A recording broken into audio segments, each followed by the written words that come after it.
हम लोगों ने देखा अभी तक क्या सर, ग्रेविटी क्या करता है, हर चीज को अपने तरफ खींचता रहता है। अर्थ क्या ग्रेविटी की वजह से सारी चीजों को अपने तरफ खींच रहा है। मैंने इसको यहाँ पे छोड़ा, अपने तरफ खींच रहा है। ऑब्वियसली सर हर चीज को ऐसी, अर्थ है और वो सारे ऑब्जेक्ट्स हैं वो अपने तरफ सारी चीजों को खींचते रहते हैं। उसमें से अर्थ के मास की वजह से उसमें हमको ग्रेविटी फील होता है, ठीक है ना सर।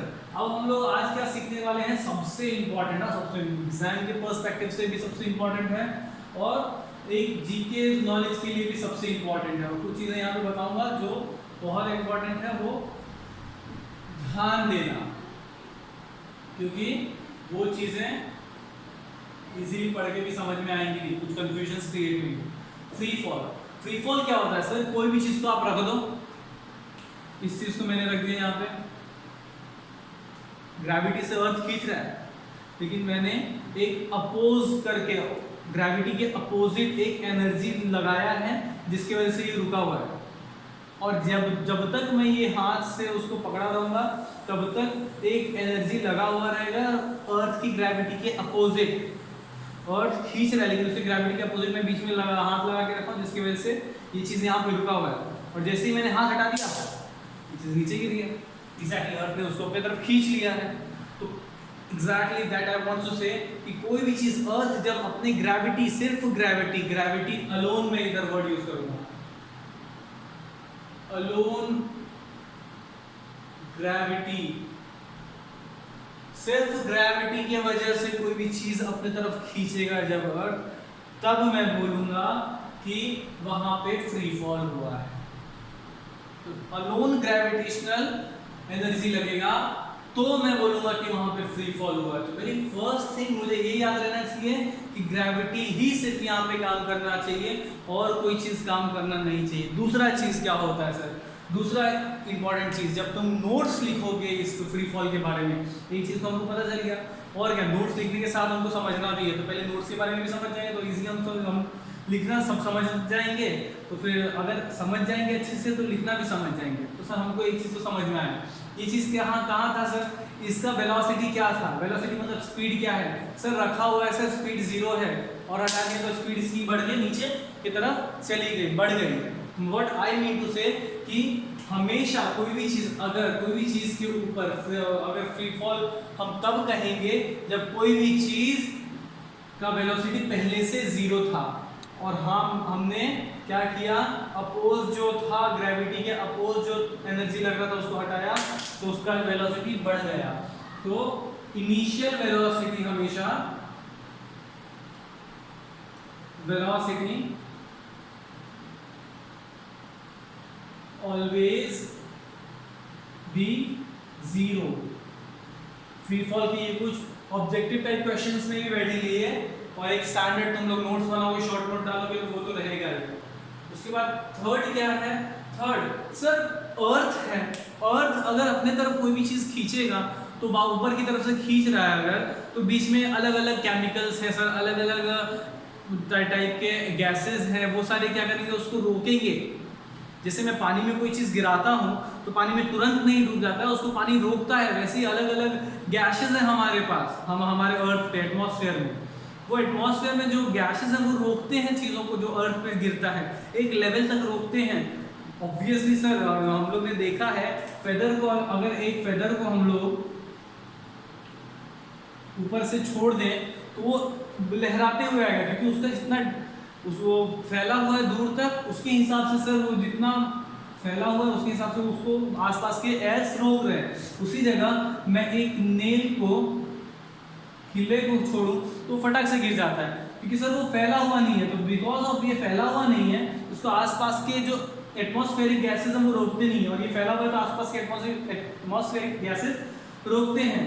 तो यहाँ पे एटमॉस्फेरिक गैसेस क्या करते हैं, इसको फ्रिक्शन करते हैं, घिसता है, और घिसता है जिसकी वजह से वो रुकता है, फ्रिक्शनल फोर्स भी लगता है, फ्रिक्शन की वजह से वो रुकता है, और उसके ऊपर बियॉन्ड फोर्स भी लगता है।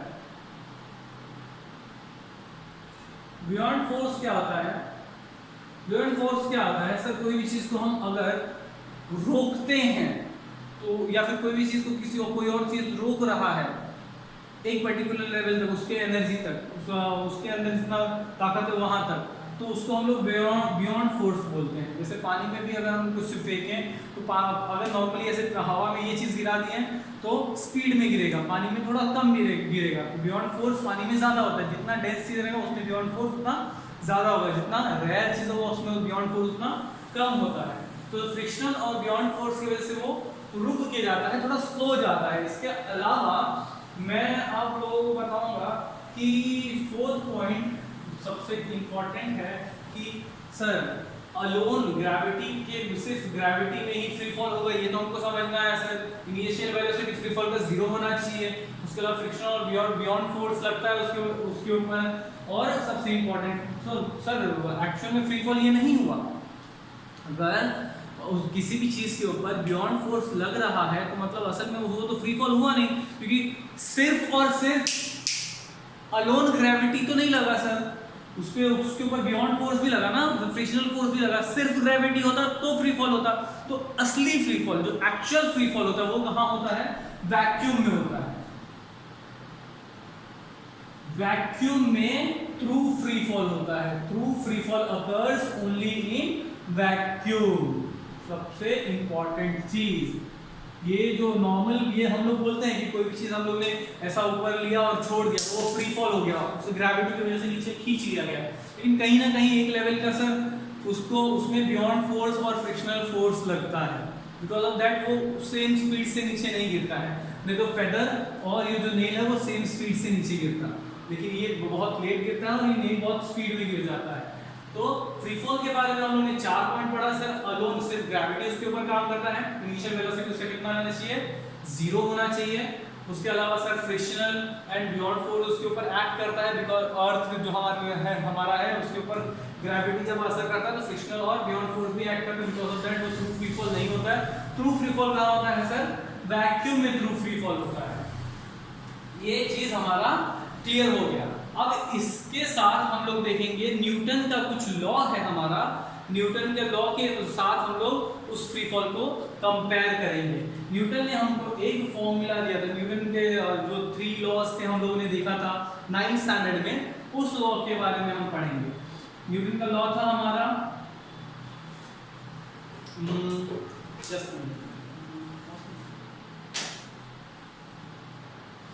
न्यूटन का जो लॉ था हमारा वो हम लोग लॉ ऑफ मोशन जो हम लोग ने 9th स्टैंडर्ड में पढ़ा था वो था, हम लोगों ने लिखा था v = gt। बिकॉज सर यहाँ पे v क्या है सर, g क्या है सर, t क्या है सर? ये जो g है वो मेरा एक्सेलरेशन है, एक्सेलरेशन। मेरा v ऑब्वियसली u हमको पता है हमारा इनिशियल वेलोसिटी रहता है, और v फाइनल वेलोसिटी, और t मतलब हमारा टाइम। तो हम लोगों का एक स्टैंडर्ड फॉर्मूला है सर जो हम लोगों ने देखा था, ये जब हमारा इनिशियल वेलोसिटी 0 होगा। ऑब्वियसली सर ये इनिशियल वेलोसिटी है, इनिशियल वेलोसिटी हमारा 0 है, इसलिए हम उसको लिखेंगे ही नहीं, यहाँ पे इंक्लूड ही नहीं करेंगे। तो हम लोगों ने v = gt लिखा। अब एक और फॉर्मूला है हमारे पास, s = 1/2 gt²। तो मैं इसको ऐसे ही छोड़ देता हूँ कुछ समय के लिए और इसको सॉल्व आउट करता हूँ। कब तक? मैं ये t² को अकेला करता हूँ, क्योंकि यहाँ पे मुझे t दिख रहा है कॉमन, तो मैं t² को अकेला करता हूँ, फिर बाद में मैं सब्स्टिट्यूट कर दूंगा, एक नया फॉर्मूला जैसा बनेगा। s = 1/t। सारी चीजों को मैं इधर भेज देता हूँ, जो डिवाइड में वो उधर मल्टीप्लाई में हो जाएगा, जो मल्टीप्लाई में उधर जाके डिवाइड हो जाएगा। तो s वैसे ही रहेगा, इक्वल के उस तरफ, ये g इधर मल्टीप्लाई में इस तरफ तो आएगा तो डिवाइड हो जाएगा, और 2 इधर डिवाइड में है तो इधर मल्टीप्लाई हो जाएगा, ठीक है। और ये जो t² है वो t² ही रहेगा। ना अब t² का वैल्यू मैं इसमें सब्स्टिट्यूट करूंगा, हाँ। मैं अगर t² का वैल्यू इसमें सब्स्टिट्यूट करूं तो मैं क्या देखूंगा? सर ये तो मेरा v है, v = g और t, g × t है, तो v² करूंगा तो g² × t², दोनों तरफ मैंने स्क्वायर कर दिया, इजी है। अब मुझे ये t² मिल गया, अब t² का वैल्यू यहाँ से लेके मैं इक्वेशन अगर 1 डालूं तो यहाँ से मैं इसका वैल्यू सब्स्टिट्यूट कर दूंगा। G v square is equal to g, वैसे ही लिखा मैंने, और टी स्क्वायर का वैल्यू मैं सब्स्टिट्यूट करता हूँ तो 2s अपॉन जी स्क्वायर का, सॉरी जी, तो ये g और ये स्क्वायर का ये 2 कैंसिल हो गया, बचा क्या 2sg v square is equals to 2sg। ये मेरे को एक फॉर्मूला स्टैंडर्ड मिल जाएगा जो मैं फ्री फॉल के लिए यूज करने वाला हूँ। This formula is used for free fall, ठीक है। अब ये सारी चीजें समझने के बाद फ्री फॉल यहीं पे खत्म हो जाता है सर? नहीं, फ्री फॉल के लिए थोड़ा और कुछ हम लोग जानेंगे। फ्री फॉल थोड़ा इंटरेस्टिंग, ये तो हम लोग सर थियोरेटिकल पार्ट जान लिए जो कि हमको एग्जाम में लिखना है फ्री फॉल के लिए, ठीक है। अब फ्री फॉल ये सारी चीजें हैं, लेकिन जो मून है, एक्चुअल मून, हमारा मून जो हमारा नेचुरल सैटेलाइट है, उसके अलावा जो हम सैटेलाइट्स भेजते हैं आर्टिफिशियल सैटेलाइट, वो भी हमेशा अर्थ के फ्री फॉल में ही रहती है। हमेशा अर्थ उसको अट्रैक्ट करता है, हमेशा अर्थ की तरफ गिरने की कोशिश करती है। लेकिन क्यों नहीं गिरती है सर? फ्री फॉल में तो सारी चीजें अर्थ को अट्रैक्ट करके तो अर्थ पे गिर जाना चाहिए। अगर इसको अर्थ अट्रैक्ट कर रहा है, गिर जा रहा है ऑब्वियसली सर। तो मून क्यों नहीं गिरता है सर? सर अगर मैं कोई चीज को ऐसे फेंकूं तो ये यहाँ पे जाके गिरेगा नीचे की तरफ, लेकिन अगर कोई किसी चीज को मैं ऐसे करूँ तो वो चीज यहाँ से गया सर, कोई चीज गया लेकिन हम वो टच नहीं किया, नीचे गिरा नहीं। क्यों? क्योंकि उसका स्पीड ज्यादा है। तो मून का या आर्टिफिशियल सैटेलाइट जो हम भेजते हैं वो भी फ्री फॉल कंडीशन में रहता है, लेकिन उसका स्पीड ज्यादा होने के कारण वो आगे की तरफ रोटेट करता रहता है। अगर मैं कहूँ ये दिस इज अ अर्थ,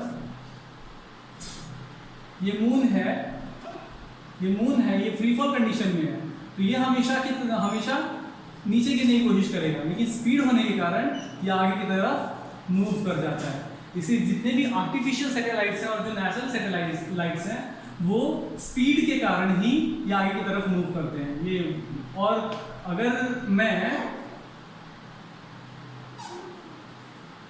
असल में ये थोड़ा सा आगे की तरफ मूव करता है और थोड़ा फ्री फॉल की वजह से थोड़ा नीचे की तरफ मूव करता है, लेकिन तब तक हमारा अर्थ जो है वो थोड़ा और आगे आ गया होता है और हमको ऐसा लगता है कि मून वहीं पे है, उतनी ही दूरी पे है और वो रोटेट कर रहा है। तो फ्री फॉल का इफेक्ट ऐसा कुछ होता है, ठीक है सर। ये अर्थ मून के बारे में फ्री फॉल समझ में आया। आप बोल रहे थे वैक्यूम में असली ट्रू फ्री फॉल जो है वो वैक्यूम में होता है, तो उसके बारे में कुछ हम लोग देखते हैं। हाँ sir, true free fall vacuum में होता है, मतलब कोई भी चीज, अगर जब न्यूटन के टाइम में जब सारी चीजें हम लोग देख रहे थे, न्यूटन ने जब एक्सपेरिमेंट किया था तो उसने बोला था कि कोई भी चीज हम जब ऊपर से छोड़ते हैं तो जो हल्की चीज होती है वो लेट गिरती है और भारी चीज होती है वो जल्दी गिर जाती है। एक्चुअल में जो हल्की चीज है वो लेट गिरती है और जो भारी चीज है वो पहले गिर जाती है। ये ग्रेविटी होता है तब होता है, लेकिन क्यों होता है? क्योंकि सर जो हल्की चीज होती है उसका सर जो सरफेस होता है वो ज्यादा होता है, because of that beyond force और फ्रिक्शनल फोर्स उस पे उसके ऊपर लगता है वो स्लो धीरे करके गिरता है। लेकिन जो भारी चीज होता है वो उसके सरफेस उसका कम होता है, जिसकी वजह से उसके ऊपर फ्रिक्शनल फोर्स और बियॉन्ड फोर्स कम लगता है, रिजल्ट वो जल्दी गिर जाता है। एक्चुअल रीजन ये है, लेकिन वैक्यूम में ऐसा कुछ नहीं होता है। वैक्यूम में एक फेदर को और एक बॉल को, बड़े से बॉल को, लोहे के बॉल को, आयरन बॉल को, दोनों को साथ में गिराया गया और दोनों गिरा साथ में और लास्ट में जमीन पे भी टच हुआ साथ में, मतलब दोनों में कोई डिफरेंस नहीं था। नॉर्मली एक फेदर को और एक आयरन बॉल को छोड़ेंगे तो फेदर सर आधे घंटे बाद गिरेगा, आयरन बॉल तुरंत गिर जाएगा क्योंकि उसके ऊपर ग्रेविटी असर कर रहा है और फेदर पे frictional force and beyond force काम कर रहा है। लेकिन एक्चुअल में जब एक हम लोगों ने वैक्यूम गैस फ्री एरिया हम लोगों ने बनाया, मतलब एक वैक्यूम का एरिया बनाया हम लोगों ने, तो वैसे एरिया में जब दोनों चीज को गिराया गया तो दोनों जब छोड़ा गया तो साथ में और जब जमीन पे भी गिरा तो साथ में। तो एक्चुअल में होता क्या है, कोई भी चीज अगर ऊपर से छोड़ी गई तो वो साथ में ही टच होती है जमीन पे, जब तक उसके ऊपर कोई दूसरा फोर्स एक्ट नहीं करता है। प्रैक्टिकली फ्री फॉल में ये होता है। प्रैक्टिकली जब वैक्यूम का सिचुएशन क्रिएट किया जाता है तो सर हम कैसे विश्वास करें?